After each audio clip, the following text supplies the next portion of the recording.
नमस्ते, मेरा नाम शुभम है और आप मुझे ब्रेन ऑफ बिहार पे देख रहे हैं। 3-4 अपडेट है सहारा इंडिया से रिलेटेड और एक है आधार पैन लिंकिंग का जो डेट समाप्त हो चुका है 30 जून का, उसके बाद क्या होगा यही इस वीडियो में डिस्कस करेंगे हम। तो पहला एक है कि जो बहुत लोग उम्मीद लगा चुके थे, हम लोग को भी ऐसा उम्मीद था कि 1 जुलाई को पोर्टल लॉन्च हो जाएगा रिफंड क्लेम करने के लिए सहारा का, क्योंकि मोदी जी का भाषण हुआ कल, लेकिन उस भाषण में बड़ी बड़ी बातें की गई अदर देन सहारा इंडिया। सहारा इंडिया से रिलेटेड कोई भी एक लाइन का भाषण या कहीं प्रेस विज्ञप्ति भी जो जारी हुआ है उसमें नहीं लिखा गया है कि सहारा का मैटर का क्या होगा। हालांकि पहले से कोई भी ऑफिशियल इंफॉर्मेशन इसका नहीं था कि आज सहारा इंडिया का पोर्टल लॉन्च होगा मोदी जी के भाषण के दौरान।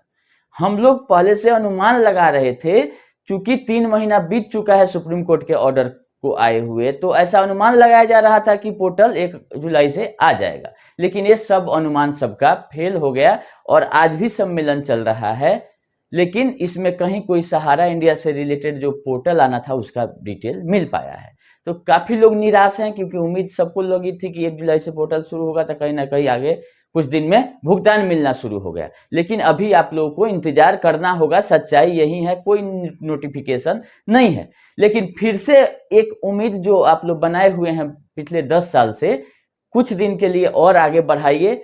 लगता है कि अब 10-15 दिन में पोर्टल आ जाएगा, जैसा कि इधर उधर से इंफॉर्मेशन आ रहा है और टाइम भी जो बीत गया है, लेकिन अब आ जाना चाहिए इस महीने में। तो जिस तरह से आप उम्मीद बना के बैठे हुए हैं पिछले कई वर्षों से, कुछ दिन और इंतजार कीजिए, पोर्टल जल्द ही आएगा।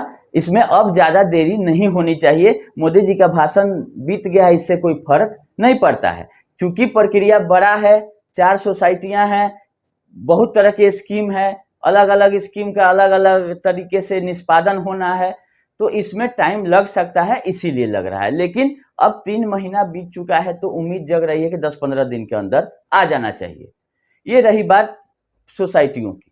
अगला अपडेट है कि हम एसएफआईओ में एक आरटीआई करके जानने की कोशिश किए थे कि आपका अब जांच कहां तक पहुंचा और ये जांच कब कंप्लीट होगा, क्योंकि पिछले 3-4 साल 18 से ही आप जांच कर रहे हैं सहारा के 9 कंपनियों का। तो आरटीआई में ये जवाब आया है कि हम आपको ये इंफॉर्मेशन आरटीआई के थ्रू नहीं प्रोवाइड कर सकते हैं, क्योंकि आरटीआई का भी एक लिमिटेशन है कि कौन कौन सा इंफॉर्मेशन आपको दिया जा सकता है। क्योंकि एसएफआईओ सीरियस फ्रॉड इन्वेस्टिगेशन कर रही है, तो उसका कहना है कि जांच प्रभावित हो सकती है, जो आप इंफॉर्मेशन मांग रहे हैं वो अगर हम आपको प्रोवाइड कर देते हैं। तो इसीलिए उन्होंने ये लिख के हमको रिप्लाई कर दिया है कि जो आप मांग रहे हैं कि अभी तक क्या जांच हुआ, कोई फाइंडिंग है कि नहीं, सब कुछ हमने अपने आरटीआई में पूछा था एसएफआईओ से कि अगर कोई फ्रॉड हुआ तो वो बताइए कि क्या कोई फ्रॉड डिटेक्ट किया है एसएफआईओ ने। तो वो नहीं बताई, बोली कि जांच प्रोग्रेस में है, मतलब जांच चल रहा है और इसका ये जो जानकारी आप मांग रहे हैं वो हम आपको नहीं दे सकते हैं सुरक्षा के दृष्टिकोण से। ठीक है, कोई बात नहीं, यही अपडेट एसएफआईओ का है। अब जो भी होगा, अगस्त में हियरिंग है एसएफआईओ वाले मैटर में, तो अगर वहां कुछ पता चलेगा तो हम आप लोग को बताएंगे। 2 न्यूज हो गया। तीसरा है कि नेक्स्ट डेट है सुप्रीम कोर्ट में सहारा लाइफ का, और पीएफ और एम्प्लॉय लोगों से रिलेटेड अगले दिन, और उसके अगले दिन है आपका 2G स्पेक्ट्रम से अगर घोटाला वाला से मामला जो जुड़ा हुआ है सुब्रत राय का। तो लगातार 3-4-5 जुलाई को सुनवाई होनी है सुप्रीम कोर्ट में, तो इसका जैसा अपडेट रहेगा हम आप लोगों को बताएंगे। चौथा आ जाइए, पैन आधार लिंकिंग का डेट समाप्त हो गया है 30 जून को। तो समाप्त तो हो गया है, लेकिन अभी बंद नहीं हुआ है कि आप आधार लिंक पैन नहीं कर सकते हैं। ये चीज हम आप लोगों को क्लियर कर देना चाहते हैं कि आधार पैन लिंक अभी भी जारी है। आप लोगों को सर्कुलर देखना चाहिए 28 मार्च 2023 को, जो CBDT central board of direct taxes जिसके अंतर्गत पैन आता है, उन्होंने जारी किया था कि 31 मार्च से लेके 30 जून तक अगर आप पैन को लिंक करना चाहते हैं तो डेट बढ़ा दिया गया था 3 महीना के लिए, और 1000 फाइन के साथ अभी तक लिंक हो रहा था। तो उसी दिन के ऑर्डर में लिख दिया गया था कि 1 जुलाई के बाद भी आपका पैन लिंक किया जा सकता है, लेकिन इसको एक्टिव होने में 1 महीना मतलब 30 दिन लगेगा, 1000 फाइन लगेगा ही, और 3 चीज आप नहीं कर सकते हैं 1 जुलाई से अगर आपका पैन आधार से लिंक नहीं है तो।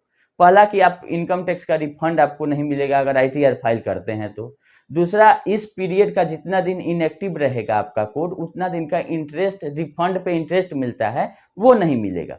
और चौथा है कि आपको अगर पैन कहीं अपना ये सबमिट करते हैं जो आधार से लिंक नहीं है, उसमें हायर रेट से TDS कटेगा। मतलब कि अगर पैन आपके पास नहीं रहता है, वो उतना परसेंट, जितना परसेंट पैन नहीं रहने पे TDS कटता है, उतना पैन आपका इनएक्टिव रहने पे भी TDS कटेगा। कि अगर हम कहीं पैन दे देते हैं तो अगर मेरा इंटरेस्ट मिल रहा है उस पर TDS कटना है तो 10% कटता है, अगर पैन नहीं रहता है तो 20% कटता है।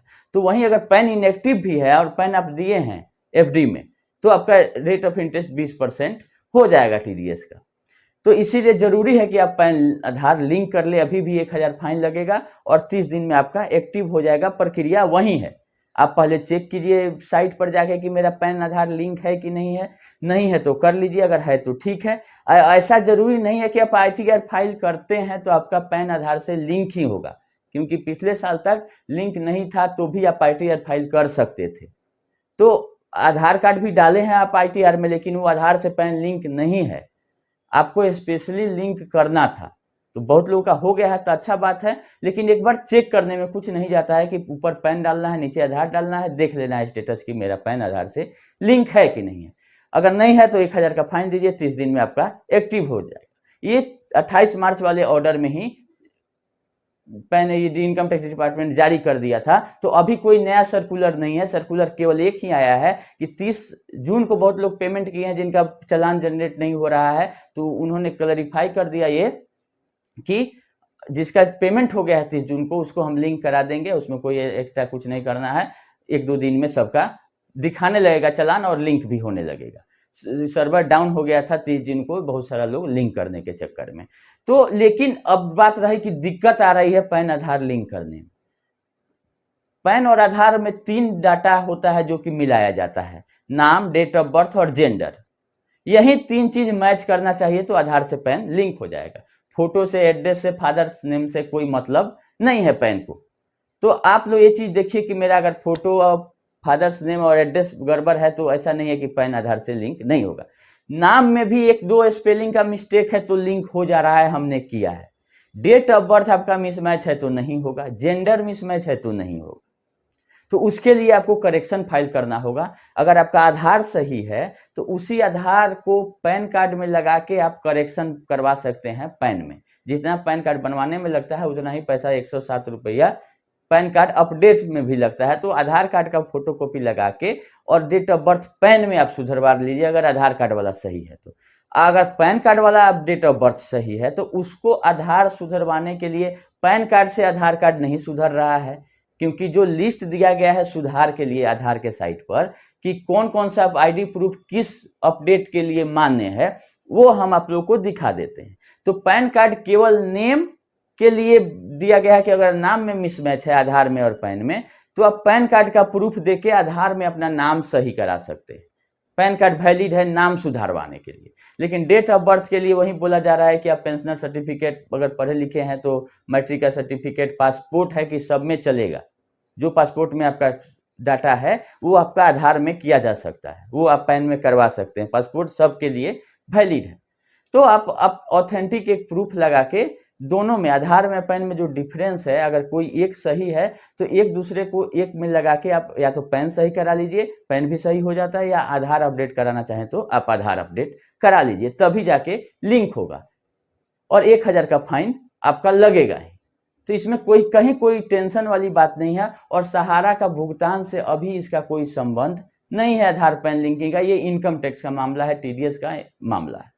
बहुत लोग का आधार अभी तक लिंक नहीं है। एक तो 1000 रुपया लग रहा है उसके चलते, दूसरा डाटा मिसमैच है डेट ऑफ बर्थ उसके चलते। तो बहुत लोग का इनएक्टिव हो जाएगा, लेकिन इसमें ये बोला गया है कि आप एक्टिव कभी भी उसको करा सकते हैं। यही 3 चीज का आपको लॉस होगा। ऐसा नहीं है कि पैन आपका कैंसिल कर दिया गया, पैन कैंसिल नहीं होता है। हाँ, अगर एक दूसरा रास्ता, हमको जो सजेशन आपको लोगों को देना है कि अगर आप पैन कार्ड बनवा के रखे हैं, कहीं भी नहीं दिए हैं, किसी भी बैंक अकाउंट में पैन आपका अपडेट नहीं है, तब आप क्या करेंगे? अगर आपका डाटा मिसमैच है और सही कराने का रास्ता नहीं है तो इस पैन को सरेंडर करेंगे और नए वाले आधार जो आपका सही है उससे नया पैन आप जनरेट कर लें। वो फ्री ऑफ कॉस्ट हो जाएगा। अगर ऑफलाइन भी बनवाना चाहते हैं आधार से पैन तो 100 रुपया में बन जाता है। तो पुराना अगर पैन आपका गलत बन गया तो उसको सरेंडर कर दीजिए, इनकम टैक्स डिपार्टमेंट को आप भेज दीजिए कि हमारा पैन ये हम निरस्त कर दिया जाए, तब जाके दूसरा पैन आप आधार से इशू करा लीजिए, या उसी पैन में आप ये आधार लगा के पैन कार्ड का डाटा अपडेट करा लीजिए, तब जाके लिंक होगा। इसमें कहीं घबराने वाली कोई बात नहीं है। रही बात चालान पेमेंट की, तो 1000 रुपया का बहुत लोग को कन्फ्यूजन रहता है कि चालान किस हेड में करना है। तो उसका head other receipt income tax में हेड नंबर 500 में 1000 रुपया अलग से आ जाता है कि पैन लिंकिंग के लिए 1000 हम फी दे रहे हैं। और असेसमेंट ईयर और फाइनेंशियल ईयर, यहाँ भी कंफ्यूजन है। आप अभी जो चल रहा है 23-24 फाइनेंशियल ईयर चल रहा है, लेकिन इनकम टैक्स की भाषा में ये असेसमेंट ईयर भी एक वर्ड होता है, कर निर्धारण वर्ष, जिसका AY बोलते हैं हम लोग, असेसमेंट ईयर। तो अभी जो 23-24 फाइनेंशियल ईयर चल रहा है, इसका असेसमेंट ईयर एक साल आगे होता है, मतलब 24-25। तो जब आप पेमेंट करने जाएंगे तो वहां पे फाइनेंशियल ईयर नहीं दिखाता है, आप किस साल के लिए 1000 दे रहे हैं ये पूछता है। तो वहां पे आप लोग को 24-25 सेलेक्ट करना है असेसमेंट ईयर, क्योंकि इनकम टैक्स के हिसाब से अभी असेसमेंट ईयर 24-25 चल रहा है। जो फाइनेंशियल ईयर चलता है उससे एक साल आगे असेसमेंट ईयर होता है, क्योंकि ये फाइनेंशियल ईयर खत्म होगा मार्च में, तब इस साल का इनकम टैक्स का निर्धारण होता है और टैक्स पेमेंट किया जाता है। इसीलिए असेसमेंट ईयर कर निर्धारण वर्ष एक साल आगे होता है हमेशा। तो ये गलती नहीं करें आप लोग की हेड गलत चुन लें इनकम टैक्स ये 1000 पेमेंट करने में, क्योंकि ये नॉन रिफंडेबल है। एक बार आप 1000 डाल दिए और गलत हेड में चला गया तो आपका पैन से आधार लिंक भी नहीं होगा और फिर आपको नया चालान पेमेंट करना पड़ेगा, ये रिफंडेबल भी नहीं है। तो एक तो हेड उसमें ठीक से चुनना है कि इनकम टैक्स के अंदर अदर देन कंपनी और उसके नीचे अदर रिसिप्ट 500 लिख के आएगा, वो चीज करना है, तब 1000 रुपया डालना है। और असेसमेंट ईयर में 2024 सेलेक्ट करना है, तब 1000 का चालान जमा करिएगा। तब आपके पैन पे वो शो करने लगेगा। लिंक करने जाइएगा तो ऑटोमेटिक रेफरेंस नंबर आ जाता है कि आपका 1000 पेड है, अब आप इसको लिंक कीजिए। और लिंक कर दीजिएगा तो 48 घंटा का समय लेता है स्टेटस बताने में कि आपका पैन से आधार लिंक हुआ कि नहीं हुआ। तो आज आप लिंक कर देते हैं तो अभी के हिसाब से 30 दिन के बाद आपका पैन एक्टिव हो जाएगा। तो यही सारा अपडेट था जो कि हम आप आज संडे था तो सोचे आप लोगों को अपडेट कर दें। फिर जैसा सुप्रीम कोर्ट में 3 तारीख को सहारा लाइफ वाला मामले में, या लेबर डिपार्टमेंट वाले मामले में, या 2G स्पेक्ट्रम वाले घोटाले वाले मामले में, तीनों दिन में जो अपडेट रहेगा हम आप लोग को अगले वीडियो में बताएंगे। अभी क्या होगा जिसका मैच्योरिटी नहीं पूरा हुआ है, बहुत सारा क्वेश्चन अभी भी लोगों का है, तो वो अभी हम नहीं बताने वाले हैं, क्योंकि पिछला 2 वीडियो में हम लमसम सब कुछ कवर कर चुके हैं। जिनका मैच्योरिटी नहीं पूरा हुआ है वो इंतजार करें गाइडलाइन का, जो गाइडलाइन आएगा उस हिसाब से होगा। अभी सब कुछ एडवांस में ही बता देना ठीक नहीं है कि क्या गाइडलाइन आता है। एक बार गाइडलाइन को देख लिया जाए, बहुत सारा समय मिलेगा हम लोगों को ये चीज बताने के लिए, क्योंकि गाइडलाइन में भी कुछ ना कुछ रहेगा जो सरकार किस हिसाब से भुगतान करना चाहती है, क्या क्या स्कीम लेके आती है, कितना तक अमाउंट देती है। कुछ भी अभी सरकारी ऑफिशियल वेबसाइट से नहीं है, सब लोग अपने मन से अपने आप दिमाग जो कहता है वो लोग बता रहे हैं। तो अब ज्यादा इसमें बताने वाला कुछ नहीं है, अभी अपडेट आ जाने दीजिए। CRC का जो सर्कुलर है, पोर्टल है, गाइडलाइन है, सब कुछ आ जाने दीजिए, तो उसके हिसाब से ही चलना है। हम लोग का अनुमान यही है कि आप आधार पैन से लिंक हो गया और ऑनलाइन पेमेंट होना है, इससे ज्यादा अभी कुछ नहीं। आधार से मोबाइल नंबर आप लोग लिंक कर लीजिए अगर नहीं है, जिससे OTP आ जाएगा। ये ऑफिशियल है कि बोल दिया गया कि OTP से वेरीफाई होगा, इसके अलावा कोई ऑफिशियल इंफॉर्मेशन अभी तक नहीं। और जैसा कुछ अगर रहेगा ऑफिशियल तो हम आप लोगों को बताएंगे। बहुत लोग बोल दिया था कि 1 जुलाई को पोर्टल आ रहा था, सहारा वाले हमको मैनेजर लोगों से बात हुआ है, जो वो लोग भी बोले कि इंटरनल इन्फॉर्मेशन है कि 1 जुलाई से पोर्टल आ जाएगा। अब सोचिए कि सहारा वाले लोगों को कितना इन्फॉर्मेशन सही रहता है। इन लोगों को कुछ पता नहीं है, सहारा के ज्ञानदान वाले हों चाहे कोई हो, कोई इन्फॉर्मेशन इन लोग तक भी सहारा इंडिया मैनेजमेंट नहीं दे रहा है कि क्या हो रहा है। ये लोग भी यूट्यूब पे सुनते हैं और आगे फॉरवर्ड करते हैं, क्योंकि हम लोग को मान लीजिए कि अनुमान लगाए कि 1 जुलाई से 2 जुलाई से आएगा, सहारा वाले भी बोल रहे थे कि 1 जुलाई से आएगा। इसका मतलब इनको भी कुछ नहीं पता है, सब यूट्यूबर लोगों को देख के ही बोल रहे हैं अपडेट, इंटरनल इन्फॉर्मेशन कोई नहीं है। ब्रांच मैनेजर तक का ये था कि 1 जुलाई को आ जाएगा, लेकिन इन लोगों को कुछ अता पता नहीं है, क्योंकि ऊपर से कुछ हो ही नहीं रहा है। इसको छोड़ दी है कि सरकार मेरा कंपनी ले ली है, सरकार भुगतान करेगी, अपना पल्ला ही झाड़ने के चक्कर में है सहारा इंडिया। खैर वो तो जो हुआ है वो तो सब लोग देख ही रहा है। जैसा अपडेट रहेगा हम आपको अगले वीडियो में बताएंगे। अभी के लिए इतना ही, धन्यवाद।